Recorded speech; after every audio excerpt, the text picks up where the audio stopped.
जीवन में कुछ पलों में विकार, काम, क्रोध, लोभ, मोह, अहंकार ज्यादा हावी हो जाते हैं। उसकी गलानी बहुत महसूस होती है। फिर मन बेचैन हो जाता है, असंतुष्ट हो जाता है। मर्जी ऐसे में जीवन का आनंद नहीं ले पाते।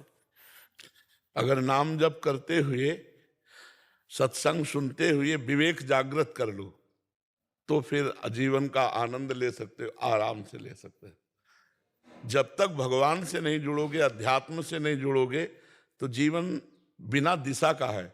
तो जैसे हमको ऐसे जंगल में प्रवेश हो जाए जहां हमको गली ही ना पता हो, तो अशांत रहेंगे ना। और एक आदमी है जिसके साथ गाइड है, जो जंगल का एक एक कोना जानता है, अब उसके साथ घूमेगा तो आनंद लेगा ना, वो घबराएगा थोड़ी। उसके साथ गाइड है, हमारे साथ भगवान है, और भगवान का रचा हुआ है संसार रूपी जंगल है। मैं नाम जप करता हूं, नाम जप के प्रभाव से मैं काम क्रोध आदि का सदुपयोग करता हूं। इनका दुरुपयोग और सदुपयोग है। जैसे आप संतान उत्पत्ति के लिए अपनी पत्नी से काम का प्रयोग करते हैं, ये सदुपयोग है काम का। और इसी काम का दूसरे माता बहनों के साथ गलत संबंध बनाते हैं, ये दुरुपयोग है। इससे तुम्हारी दुर्गति होगी, बुद्धि भ्रष्ट होगी। क्रोध आया, क्रोध का भी सदुपयोग है। गुरु अपने शिष्य पर, पिता अपने बच्चों पर अधिकारानुसार क्रोध का नाटक करने से उनकी उन्नति होती है।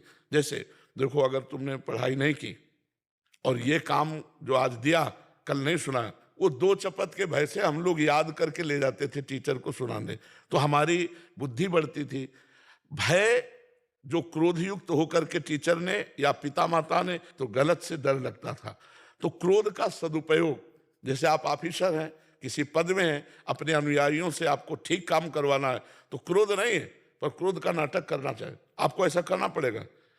अब वो भयवश हमारे कार्य को पूरा करेगा, क्योंकि सरकार का भारतीय कार्य कोई कहीं भी हो, चाहे मास्टर हो, डॉक्टर हो, कोई कहीं भी हो, कार्यरत है, उसके अनुयायी हैं, तो उसको क्रोध। हम हर चीज का सदुपयोग करें। जैसे मोह है, केवल अपने बच्चे से मोह, तो दूसरे के बच्चे की हत्या करके अपने बच्चे को सोने का श्रृंगार पहनाने की तुम सोच सकते हो। अगर उसी मोह को विस्तार में फैला दो, पूरा भारत हमारा परिवार है। हर चीज का सदुपयोग है। जहर का भी सदुपयोग होता है। सांप काट खावे तो जहर का इंजेक्शन लगाओ, बच जाएगा। दमा आदि बीमारियों में ये जो धतूर आदि जहर है ना, शोध के वैद्य देते हैं तो काम कर देता। हर कोई चीज बुरी नहीं है, उसका प्रयोग बुरा या अच्छा है।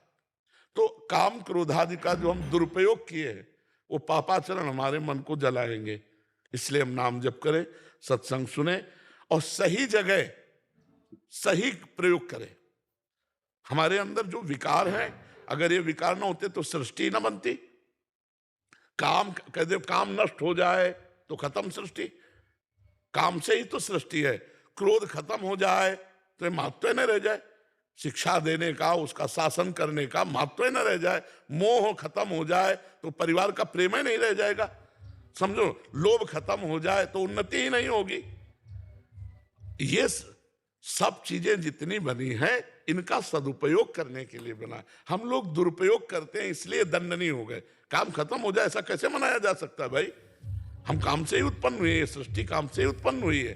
काम जहां दूषित है वो खत्म हो जाए, हमारे दूषित विचार खत्म हो जाए, हमारे गंदे विचार खत्म हो जाए, उसके लिए सत्संग और नाम जप। सत्संग सुनो और नाम जप करो, और जो तुम्हें गलत दिखाई दे रहा है वो मत करो। समझ रहे हो ना? आप करके देखो, फिर हमें बताना। और ये तभी सफल होगा जब भोजन शुद्ध होगा। अगर भोजन सात्विक नहीं हुआ तो हमारी बात तुम्हारे ऊपर असर नहीं करेगी। सात्विक हृदय, सात्विक बुद्धि, तब सात्विक बातें समझ में आएंगी। उसके लिए सात्विक भोजन, सात्विक पेय पदार्थ चाहिए। ठीक है।